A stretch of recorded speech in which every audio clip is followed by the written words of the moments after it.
Bonjour et bienvenue sur France 24. Notre invité aujourd'hui est Yuri Latortue. Il est ancien président du Sénat en Haïti. C'est une des chevilles ouvrières du mouvement d'opposition au président Jovenel Moïse. Il est avec nous depuis Port-au-Prince. Merci d'être avec nous. Un plaisir d'être avec vous. Alors depuis plusieurs semaines, une vague de contestation s'est levée contre le président. Lui affirme que son mandat à la tête du pays court jusqu'au 7 février 2022. Mais selon l'opposition, son mandat de 5 ans a pris fin le 7 février 2021. Alors c'est un désaccord né du fait que Jovenel Moïse avait été élu lors d'un scrutin qui a été annulé pour fraude, puis finalement réélu un an plus tard. Alors l'opposition a installé un président de transition, un juge de la Cour de cassation, Joseph Mécène Jean-Louis, et il a déclaré ce week-end, il a lancé un appel à ceux et celles qui jurent loyauté à cette nation à se mettre debout. Alors une question très simple, qu'est-ce que ça veut dire se mettre debout contre Jovenel Moïse? Est-ce que vous appelez à son départ immédiat? Oui, se mettre debout, c'est dire premièrement que le mandat de Jovenel Moïse est arrivé à terme depuis le 7 février 2021 et que le président Jovenel Moïse, le président de facto, il veut rester au pouvoir. Et l'opposition s'est dit qu'il nous faut ce gouvernement de transition avec le président Mécène pour pouvoir faire repartir Haïti. Premièrement, eh bien, continuer avec les procès de Petro-Caribé. Petro-Caribé, c'est ce fonds vénézuélien d'achat à crédit du pétrole qu'on a découvert dans les rapports du Sénat qui ont été gaspillés. Continuer avec les procès des crimes de sang perpétrés dans les différents quartiers populaires. Organiser cette conférence nationale pour que les Haïtiens puissent dialoguer et poser les vrais problèmes du pays et réaliser des élections honnêtes, crédibles et démocratiques.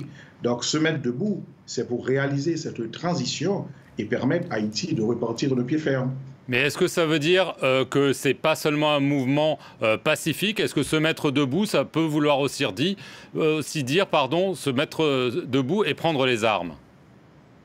Non, se mettre debout, c'est un mouvement complètement pacifique. D'ailleurs, ce n'est pas simplement l'opposition, ce sont tous les secteurs de la vie sociétale. Il y a le secteur religieux, avec l'Église catholique qui a pris position pour le départ du président le 7 février 2021. La Fédération protestante est très puissante en Haïti, qui également justement a souligné le départ du président pour le 7 février 2021, le secteur syndical, le secteur des droits de l'homme, le secteur de la société civile. En tout, il faut dire que des milliers, des dizaines de milliers de personnes marchent dans les rues pour réclamer ce départ et mettre sur pied cette nouvelle transition. Le problème, en dehors de l'argument constitutionnel, il n'y a pas de cour constitutionnelle qui puisse trancher quand le mandat s'est terminé, mais il y a quand même les Nations Unies, l'Organisation des États américains, le gouvernement américain qui, eux, valident le calendrier électoral défendu par Jovenel Moïse. Ils affirment que son mandat se termine en 2022. Donc, ils ne sont pas d'accord avec vous. Quelle est votre réaction ? Écoutez, ça m'étonne pour l'ambassade américaine qui a pris position pour le 7 février 2022, alors que les trois plus grandes universités américaines, je parle d'Harvard, de Yale University et New York University, eux-mêmes, ils ont pris position pour dire que le mandat de Jovenel Moïse a pris fin, selon la lecture de l'article 134.2 de la Constitution haïtienne, le 7 février 2022. Et en Haïti, on n'a pas de cour constitutionnelle, mais le Conseil supérieur du pouvoir judiciaire, qui est la plus haute instance du pouvoir judiciaire, a tranché et a dit que le mandat de Jovenel Moïse a pris fin le 7 février 2021, selon la lecture de l'article 134.2 de la Constitution. Mais les États-Unis, l'ONU, l'Organisation des États américains, c'est quand même un sacré camouflet pour vous. Est-ce que ça vous scandalise? Est-ce que vous comprenez pourquoi ils le font? Écoutez, l'attitude de cette communauté internationale a été toujours dictée par l'ancien président Donald Trump. Vous savez que le président Donald Trump a signé une entente avec le président Jovenel Moïse, une entente très simple. pour dire que, écoutez, moi, je vais vous protéger contre les manifestations populaires, puisqu'il y avait de grandes manifestations contre le président Jovenel Moïse pour les faits de corruption, pour des faits de malversation. Et le président Donald Trump a dit, vous allez voter partout pour les États-Unis, et moi, je vais vous protéger contre le peuple. Et c'est ce qui a été fait. Mais le président Trump est parti. Est-ce que vous n'êtes pas déçu que l'administration Biden suive à ce moment-là ses traces? Écoutez, la nouvelle administration vient de s'installer. Il y a eu les démocrates au Congrès, les députés. Il y a eu le sénateur Lely qui a pris position pour dire que le mandat du président Jovenel a pris fin le 7 février 2021. Je crois qu'il y a tout un processus qui se met en place et nous espérons que cette administration va changer, puisque le président Joe Biden, en campagne, avait dit que le président Donald Trump avait délaissé Haïti et que lui, il allait justement prendre le cas d'Haïti, il allait regarder Haïti comme un pays qui a besoin d'assistance. Dans ce cas, nous espérons que cette nouvelle administration va suivre les élus du Congrès, tant au Sénat qu'à la Chambre des députés. Le pouvoir affirme que plusieurs juges, on a parlé du juge qui a été désigné président de la transition, il y en a un autre, le juge Ivikel Dabrecil, qui a été accusé, sur cette antenne même d'ailleurs par le ministre des Affaires étrangères, d'être l'instigateur non seulement d'une tentative de coup d'État, mais d'une tentative d'assassinat du président Jovenel Moïse. Votre réaction à ces accusations très graves? Vous savez, pour cette farce du 7 février 2021, parler de tentative de coup d'État et tentative d'assassinat, écoutez, je crois que c'est tout à fait ridicule. Premièrement, le mandat du président a pris fin le 7 février 2021. Donc, le président ne devait être plus au pouvoir le 7 février. Le 7 février, c'était la date de passation du pouvoir. Maintenant, lorsqu'on parle des juges, on accuse un juge de tentative d'assassinat ou de coup d'État. Vous savez, en Haïti, il y a le CSPJ, qui est le Conseil supérieur du pouvoir judiciaire, qui règle tous les cas des disciplines commis par les juges. S'il y a quelque chose, on doit renvoyer ce juge par devant le Conseil supérieur du pouvoir judiciaire. Il ne revient pas au président de mettre les juges à la retraite, de révoquer les juges, de procéder à leur arrestation. Ce sont des accusations mensongères?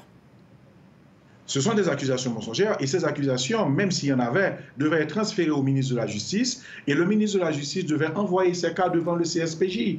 Il ne revient pas au président de prendre des décisions puisque c'est un pouvoir indépendant selon les articles 59 et 60 de la Constitution et c'est le CSPJ qui règle les cas d'indiscipline, de fautes graves commis par les juges. Qu'est-ce que vous pensez qui est l'intention du président Jovenel Moïse? Lui, il dit « Je veux finir mon mandat, qu'on me laisse terminer mon mandat ». Est-ce que vous le soupçonnez de vouloir, en fait, changer la Constitution? Il n'y a qu'un mandat présidentiel, normalement, en Haïti, pour pouvoir se représenter et peut-être rester au pouvoir. Le président Jovenel Moïse, alors ce président de facto, puisque normalement son mandat a pris fin le 7 février 2021, l'ex-président veut trois choses. Premièrement, il veut rester au pouvoir du 7 février 2021 au 7 février 2022. Deuxième chose, il veut changer illégalement la Constitution sans l'avis du peuple, sans les règles à suivre, pour se protéger des crimes financiers et des crimes de sang, en essayant d'avoir une amnistie générale pour lui et son équipe. Et troisièmement, le président veut réaliser des élections frauduleuses avec un conseil électoral qui est manipulé, afin de mettre son équipe au pouvoir et puis après de se représenter pour se maintenir au pouvoir. Donc voilà ce que veut le président Jovenel Moïse malgré la fin de son mandat. Donc, comment est-ce que vous le qualifieriez? Vous avez parlé de crime. Est-ce que pour vous c'est un criminel, un dictateur, les deux, autre chose? Il y a plusieurs crimes commis par le président Jovenel Moïse. Premièrement, il y a eu des crimes financiers. Dans le rapport sénatorial sur Petro-Caribé, où il y a eu des cas de malversation, confirmé par le tribunal le plus élevé du pays, qu'est la Cour supérieure des comptes, eh bien, la compagnie du président Jovenel Moïse, Agritans, a été indexée. Et la Cour supérieure des comptes a recommandé maintenant d'envoyer ces dossiers à la justice. Ce qui n'a pas été fait puisque eh bien, ce procès a été bloqué par le gouvernement. La deuxième chose, pour les crimes de sang, Vous savez que le gouvernement, l'ex-président Jovenel Moïse, il a armé les gens dans les quartiers populaires. Et maintenant, on a toute une série de gangs dans ces quartiers. Et ces gangs ont commis des massacres. Par exemple, les massacres de la Saline, où plus d'une centaine de personnes ont été assassinées, les massacres de Bel-Air. Donc je crois qu'aujourd'hui, l'opposition demande les procès pour ces crimes financiers et les crimes de sang. Et est-ce que vous pensez que c'est un dictateur qui se présente comme un démocrate, mais qu'il fera tout pour s'accrocher au pouvoir, y compris recourir à la force? Vous savez, le dictateur, c'est celui qui a un pouvoir personnel et qui élimine toutes les institutions démocratiques. La démocratie se repose sur les institutions. Le président a renvoyé tout le Sénat, malgré, justement, il y avait des sénateurs qui avaient encore un mandat. Le président a pris un décret pour éliminer les pouvoirs de la Cour des comptes afin d'empêcher tout contrôle. Le président a mis à la retraite des juges, alors que la Constitution dit que les juges sont inamovibles.